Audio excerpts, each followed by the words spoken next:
Hey everyone. Yes, it is Labor Day, but we still continue this series of our experts. And of course, Mondays means we bring Greg Dickerson to the show. How you doing, man?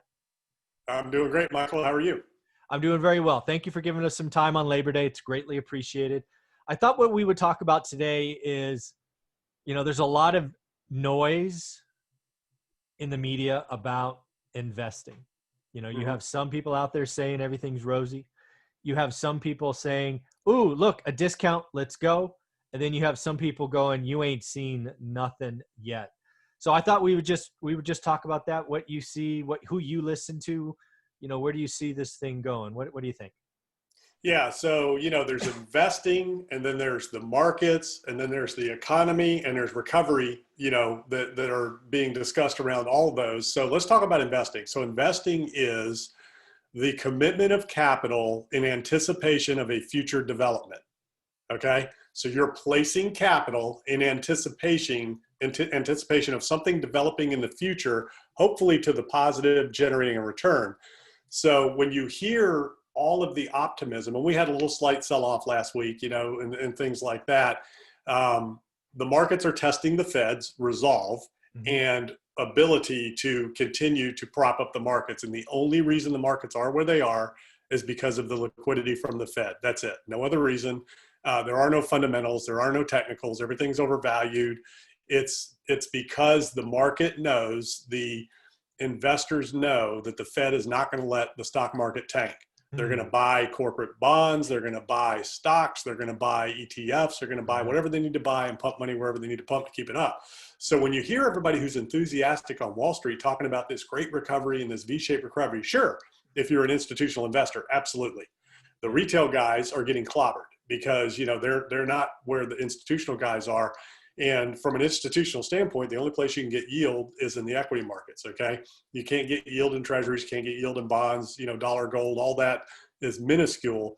They're pushing investors into the stock market. Now, the interesting thing is at some point when the economy recovers, when we get through the coronavirus, and what we need from that standpoint is you got to take death off the table and you have to take the ventilator off the table. When people Yes. know, hey, I can get infected and I'm not going to go on a ventilator and I'm not going to die. When Right. people know that, vaccine is one thing, but that's not going to be at mass scale for a while. Yeah. You got to take death and you got to take, ventilator off the table. Yes. So once we're there and the economy can get back open, full on, full going, the Fed has to take the foot off the gas to a certain degree.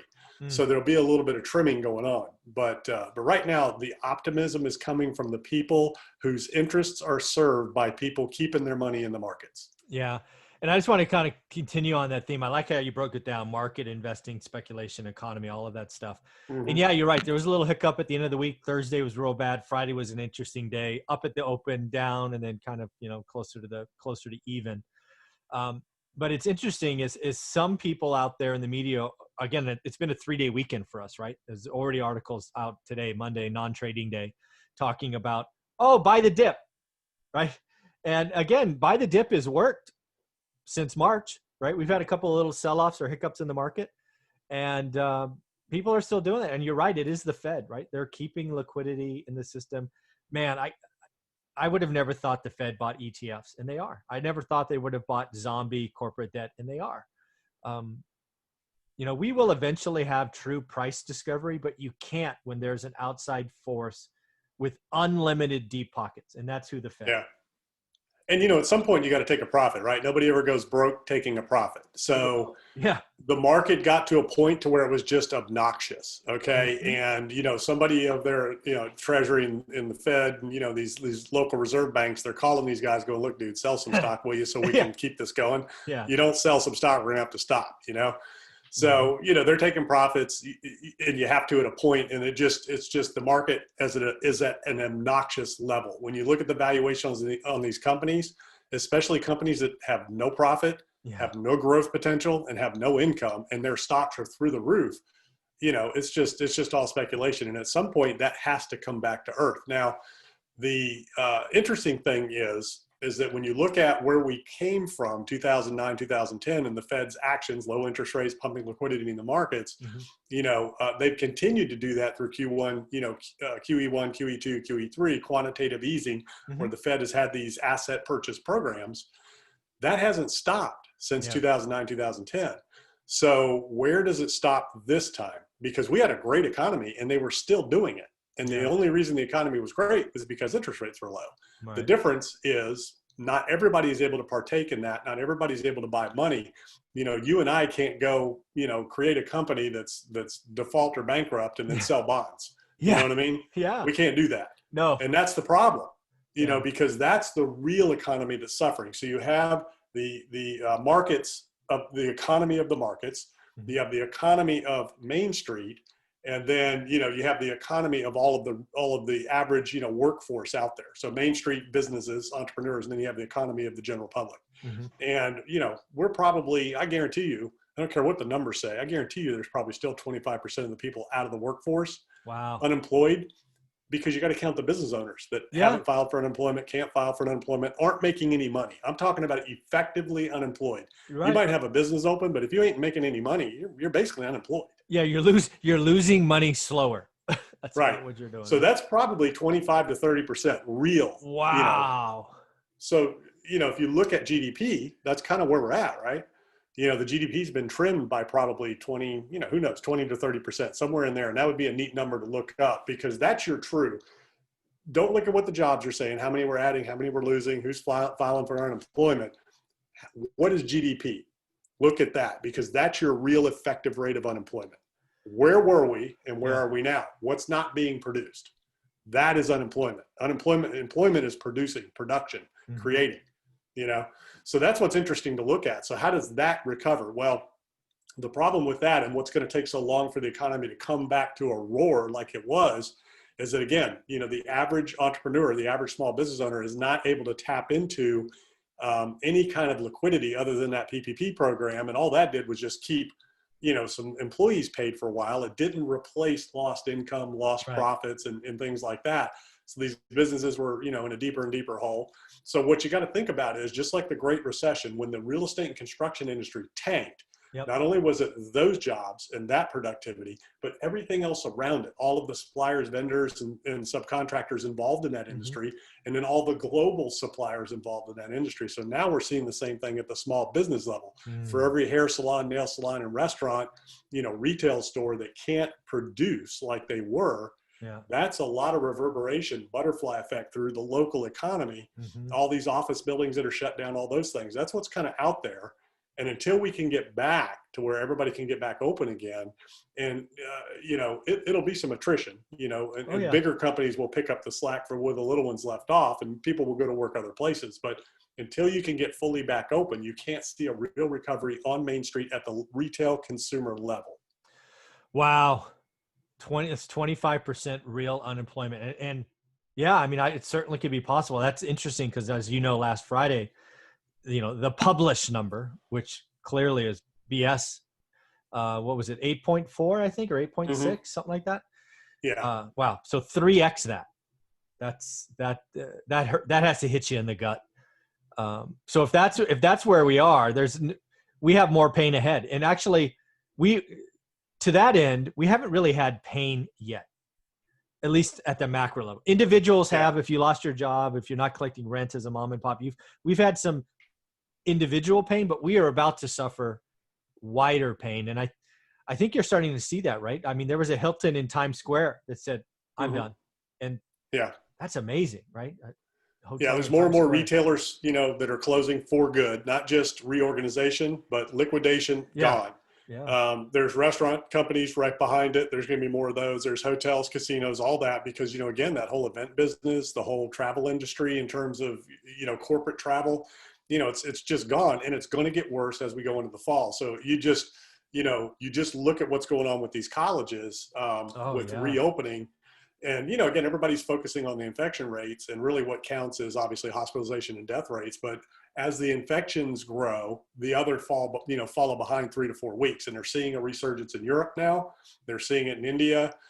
So this thing is not behind us by any means. We got to get treatment. We got to get a vaccine. We've got to get therapeutics so that, that you can get this and you're just going to get sick and you'll be fine, like the flu.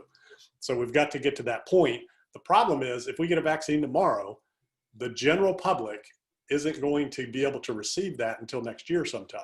and then it has to be effective because it's only going to be effective to a certain percentage of the population. So there's some very tricky things going on around this that you just, have to be aware of. And this isn't a whole negative, Debbie Downer type of issue here.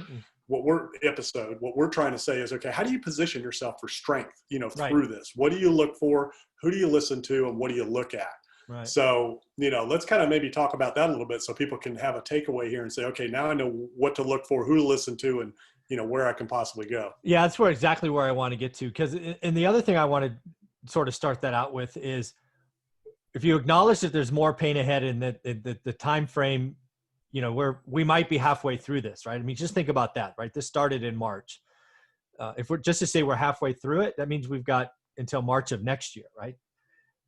Think that way. And if that's the case, realize that, again, foreclosures and all the pain aspects, everything takes time to ripple through the system. So it's not the stock market, right? The big tech names on Thursday were down roughly 8%.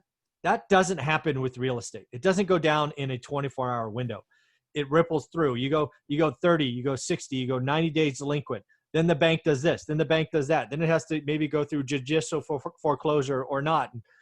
So we're months into this. What I would tell people, if you're looking at real estate investing, is while we're having pain, and there's going to be very public and some spectacular blowups here coming, the deals, given the system and the discounts, are next year, right? Don't be in a rush, I guess, is my point.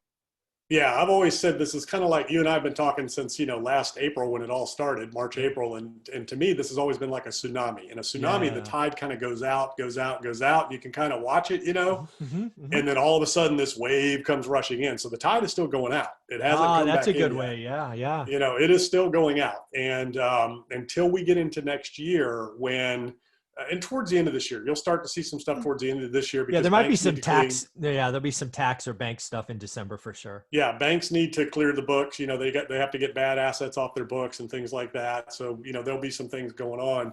But this time around, in terms of general real estate at the residential level, there's all this forbearance, things like that. Nobody wants to foreclose. Banks do not want bad loans on their books. And depending on who the borrower is and what the asset is, those things are going to look very different. There are some liquidations going on in commercial real estate, but the real bargains are going to be getting into next year. Now, there's always deals, and there's always, opportunities everywhere, but it's really interesting. So from an investment standpoint in the markets, this is not a good time to be investing unless you really know what you're doing, because it's just, you're buying at the very top, very top. And, even in the best economic conditions, once the Fed pulls out and when the economy's firing, the Fed's going to pull out because they know the market can tank a little bit. The rest of the economy will be okay. Yeah. Right. What they didn't want was the coronavirus, business closing, people losing their jobs, and the market tanking. They didn't want all of that because that would have created a run on the banks and would have created panic. Yeah. That would have been economic Armageddon. Once we're all back, everything's good, that market's going to tail back again, and it'll get back up. And I don't even know what where should it really be, but you'll have to get back to normal valuation levels at some point. So be careful with the markets, be careful what they're saying, because everybody who comes on CNBC and Bloomberg and all these other things, they all have their own self-interest in play. They've got stocks to buy and sell. Yep. They don't make money unless your money is with them and you're active with them. Yep. So they're telling you what they want you to do, not what they're doing. Yep, exactly. Yeah. Talking so their book. There. Yeah. They're talking their book. They're moving markets, and playing the whole game. And, when it comes to real estate, housing obviously is still strong, and there's some repositions. I'm working on a deal right now with somebody where it's a senior living facility that closed. It's vacant. And, we're going to convert that into some micro apartments and do the short-term rentals. Oh, nice. So, so for everybody listening, that's a great little niche. It could be a hotel, it could be a senior living facility, and it's going to be a major, gut renovation job. It's an older building, but the niche is these small turnkey furnished micro apartments near a city center that do 30 to 40% more than you can get with year-round renters. Because they're coming in for 3-6 months or whatever. And those things are extremely profitable. So the economics on that are, you're in these units for, a couple $100,000 at the end of the day. Well, 150, 160,000 turnkey, and they're going to rent for about 24,000 a year, somewhere around there, 20 to 24,000 a year. There you go. And then there's some units right now in a couple of areas where I'm at where you can buy these things for like $100,000 and then put them in those rental programs. So there's some little niches there around the country. So anybody who's listening, take a look at your area, especially if you're in like a university Yep. Area. So we're here with the University of Virginia, student housing. These aren't for students, but these are for traveling nurses, traveling executives, things like that. Yep. MBA students, coming and going that need temporary living, don't want to lug furniture. So there's a little niche there. So that's a great little niche in real estate. Housing is going to be killer. I made a video the other day about industrial. Everybody's rushing into industrial thinking, thinking logistics, last mile distribution with all the e-commerce and all that. Be careful, because a lot of the retailers are converting their locations into the last mile distribution and fulfillment centers. And the big e-commerce retailers are looking at taking advantage of some of these closed strip centers and retail big boxes to turn into warehouse distribution centers. For sure. And, by the way, Walmart finally woke up and realized, wait a minute, we are the distribution center of America for, groceries, this, that, and the other. Absolutely. So just be careful with those industrial bets and with storage bets, because a lot of these things are getting, repurposed into that. So those are some of the things I see as opportunities in real estate right now. And then I'll hit one more. So from a business front, there'll be a lot of vacant spaces, turnkey, that if you have the desire and the skills and the ability, once we get through this, to go in and reopen some salons, reopen some restaurants, things like that. So it's going to be a great time to negotiate, great terms on leases. And those things will get a little bit back into balance. For anybody who's listening, with the cost of doing business now, a healthy rent, in my opinion, for like a retail restaurant business is about 5% of your sales.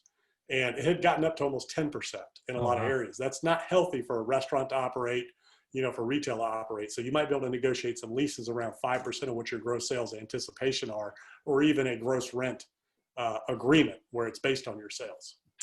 Yeah, one of the things I've been playing at because of our weekly conversation is what businesses in a normal environment are, resistant to Amazon, Walmart, all of those, right?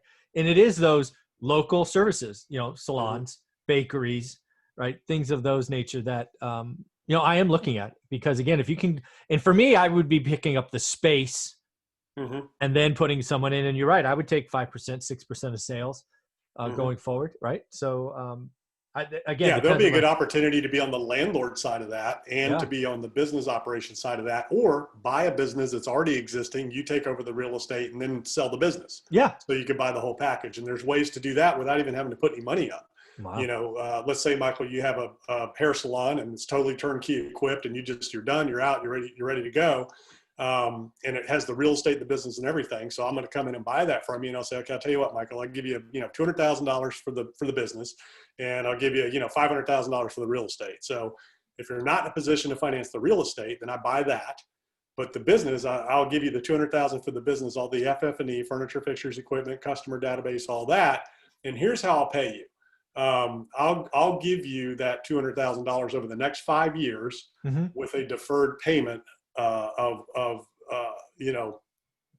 at the end of the month. So let me get it open, get it operating, and then I'll pay you every single month, a month after I'm open, over that 5-year period. Or maybe you want 50,000 down and you'll finance the rest. So say, okay, well, give me a deferred down payment. Give me 90 days to get the business going, give you the 50, and then start paying. So there's a number of ways to get into businesses very creatively, but the real estate, may or may not be able to be, financed in that type of manner. Yeah. Again, I think coming out of this is going to be, I think it'll be a year or two of the entrepreneur. I really do. The American economy, the American entrepreneur is one of the most powerful forces out there. We are getting kicked in the teeth today, but it will end. And ones that want to pick themselves up or start will be coming off a tremendous foundation, right? Lower rents, lower lease, lower fixture cost. I mean, you really could set yourself up for a 20 or 30-year run if you do it right. And again, take advantage of the situation, right? Maybe a lot of businesses, you never thought about owning your building. You know what? Right? You might be leasing somewhere in the city today for whatever, and you're limping along, but maybe lift your head up, go look for a building to buy and move it, become the tenant, right? There might be better ways to do this. I'm very encouraged by what's coming. Unfortunately, as we said earlier, we've got another 6 months of pain to get through, I think. It's going to be a while. We have a lot going on here. So we have an election. We still have, the virus to get through and all that. So this year, a lot of things are going to kind of be in limbo until we know what kind of administration and Yep. legislature we're going to have. It's not just the administration, it's the legislature. Yeah, and, for sure. If Biden wins, I think it's all going to be, a Democratic legislature. Yeah. Democratic administration. So the good news is what we know Biden's history. So we know he's a known entity in terms of what that policy looked like with Obama. Mm-hmm. And that if he wins, Obama's going to be in his ear. So, oh yeah. So you kind of know what that's going to look like. With Trump, we already know what that looks like. Right. Yep. So, he's doing everything he can to hand it to Biden. He's trying to give it to him. So, and I'm not leaning one way or the other. I'm just saying this is very fascinating. And I'm almost expecting them to start rolling on the floor during the debate. They might lock up. That's right. Start throwing the punches. It's crazy times. I unfortunately think we get more toxic. We, the American, it's funny. I did a video the other day because I was just so frustrated with some of the comments on this channel that I just keep deleting. But there's a bell curve, right? There's a fussing at you. Yeah, there's a freaking bell curve out there of Americans where you fall, right? And most of us are in the middle of the bell curve. But we are letting 2.5% on each side, right? That's 2 standard deviations away from the middle. We're letting those extremists, outliers, whatever you want to call them, dictate how the middle feels because they're loud. They're on TV. The middle's got to stand up, I think, and start saying, it's really not that bad. Yes, we have our problems. We need to acknowledge our problems. And we, the collective we, not race, not religion, not sex, nothing. We need to be more powerful because if the middle doesn't stand up and take ownership of this, these little extremists, they're not going to go away on their own unless the middle says, you're done. We're tired of you. Yeah. So. Well, and that's a small contingent of the people that are really trying to get violent and do all that crazy stuff. And they're on both sides. There's some right-wing extremists, there's some left-wing extremists, but at the end of the day, there's a real conversation and change that needs to happen with social injustice. That's a real thing. No and question. You and I will never be able to understand what, Black people in this country deal with. You just can't. No, I grew up in the Deep South. I served in the military, so I've been around all different races, religions, and everything my entire career. Mm-hmm. And, even with that, living and sleeping and showering with people of different races, different beliefs, different religions, you still can't walk a day in their shoes. You just can't. It is very different, So that's a real conversation that needs to happen. Agreed. And the problem is that it's getting mixed up with the other conversation that needs to happen. Big government, socialist, type government versus, independent democratic society. That's another conversation, totally separate and apart from the social issues. And that's what it really is. A democratic government is big government. It's more taxation. It's less individual control. It's less individuality in terms of opportunity. It's more of the government telling you how much you can earn, what you can do, and where you can go, and how you can spend your money, and and more taxation. That's just what that fundamental belief of a democratic, liberal type government is versus a conservative, Republican type conservative government. Fundamentally should be based on individual freedom, the ability to generate and create your own opportunity, and there are no limits to what you can do, and limited government. And what we really need, I tell you what we really need is a national sales tax. Get rid of every tax known to man and have a national sales tax, okay? Then everybody pays. If you're a drug dealer, if you're a criminal, if you're illegal in this country illegally, whatever it is, everybody's paying their fair share at point of sale. And the more you make, the more you spend, the more you're gonna pay. Everything is taxed. Now, for people that don't make enough money, there's a rebate. So your income level, you just get a check. That's how you balance equality there. That is simple, would solve all of our problems, would create so much revenue. It's just amazing. That's number one. Number two, term limits. You need term limits at every level. Please. Every single level. And on that term limit, if you serve in Washington, you go back to where you came from. You don't stay in Washington as a lobbyist, as a consultant and all that. Michael, you leave your job, you go serve for 4 years, your term's up, you go back and do what you did before you came to Washington, and you're out. You can never earn money there. Yes. So, that's the other one. And then, obviously what government is for at the federal level is national infrastructure, national defense, and national welfare and Medicare for those who can't, not those who won't. Right. So that's kind of how you solve that. And that's the fundamental differences between a liberal and a conservative government. And that's the conversation separate and apart from the injustice socially that's been happening based on race. Yeah. Yeah, definitely. Critical subjects to be talking about. You and I as white men can't appreciate what's going through, but we need to support the ones that can. It needs to be talked about. It needs to be discussed. Yeah. It's not okay. Systemic racism exists. It is wrong. It is, it's not okay. And we need to stand with people that are having that peaceful conversation. But it has been mixed with very toxic behavior that I'm not okay with. Yeah, and that's everybody. Politicians are going to take advantage of it. Extremists are going to take advantage of it. And, I live in Charlottesville where we had that huge riot happen several years ago, and the people that came and caused it aren't even from here, So, I mean, because whenever I say I'm from Charlottesville, people are like, oh, really? How is it there? I'm like, it's fine. It's fine. We've never had those issues before. Yeah, except one day. One day was really bad. Was it. But everybody's like, well, how is it there? Can you walk downtown? It's like, yeah, man. I mean, it's it's not like that. That's not how it is here, and it's very unfortunate. Yeah. And I wish we could just push a button and wipe bigotry off the planet. It infuriates me. That's there's two things that infuriate me beyond anything else. Racism is one, and abuse of children and women is the other. Those are the two things I was going to hope you were saying that. Yes, me too. Yeah, those are the two things I cannot tolerate. There's a lot, but those two things right there. Those are at the peak of the pyramid. Yeah, those are not okay. So anyway, we're getting a little off track here, but well, let's go back and close, because I think I'm going to make this the title. The title of the video is 30% unemployment. Right? If you and I acknowledge that's where we are, we got the economy, the GDP, all of that productivity, not going to be great at 30%, and it needs to get better. I mean, this could be I just can't imagine 30% true unemployment. It takes entrepreneurs, business owners. I mean, we could be in double-digit unemployment for 2 years if that's the case. It's going to take a while to get out of it. It's going to take a while to get people back to work, because it's going to take a while to get the country back open again, the world, back open again. And we're still contracting. I mean, I was talking to my wife last night, and I've been telling her, let's go do this before it gets shut down again. Let's go do that before. And she's like, she wasn't really thought I was joking. And last night she's like, we really are going to get shut down again, aren't we? I'm like, the signs are obvious. If you don't take the precautions that you're supposed to take, which, people that don't want to aren't, it's going to keep going. It's going to keep spreading, and we're going to get shut down until we get the treatments and stuff. So we're still contracting. We have fall and winter now, so we don't know what that's going to hold. All we know is what we see. When masses of people get together and don't do what they're supposed to do, you have a problem. Yeah, it hasn't gone away. It hasn't gone away.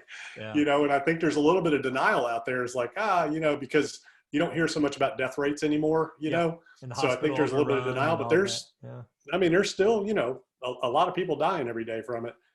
So it's still there. It's still there, But so what we got to do is, and I'll hit you after this, is research that number. Let's see if we can find out what the GDP is, as opposed to where it is, to get that, what's that real effective unemployment rate? Okay. Yeah, because again, back to the really point of this conversation is I think we both think there's more pain ahead. It's delayed. I think there will be a skinny stimulus deal done that kind of gets us over this bridge to treatment and vaccine and all of that. But even when we're there, to your point, we're still going to have quarters of slow build and progress, and it won't be a V, right? It might be a U or an L or whatever, a Nike swoosh, whatever you want to call it. I actually am starting to think that there's a true W economy, kind of it bounced off the trampoline, and we get that second wave, the fall comes, and we like you and your wife are talking close again, man. Woo, that could be bad. So, any thoughts on thoughts? And again, you've got 3 different recoveries. You're right. You have 3 different recoveries. You have the markets, you have corporate America, and then you have Main Street. So those are 3 very different shaped recoveries. That's a great way to put it. Yeah. So with that, again, folks, don't rush, I guess, is the point of this conversation. Don't rush. Don't get fully invested at the peak. Don't think a 5% deal is enough. I think we have a lot more pain to absorb. So any closing thoughts, Greg? That's it. It's better to know the top and be able to call the top than the bottom. So we are There at the you go. top pretty much everywhere. We are at the top. I love that, man. Well, enjoy your Labor Day. Have fun. All right. Yeah, you too. Thanks.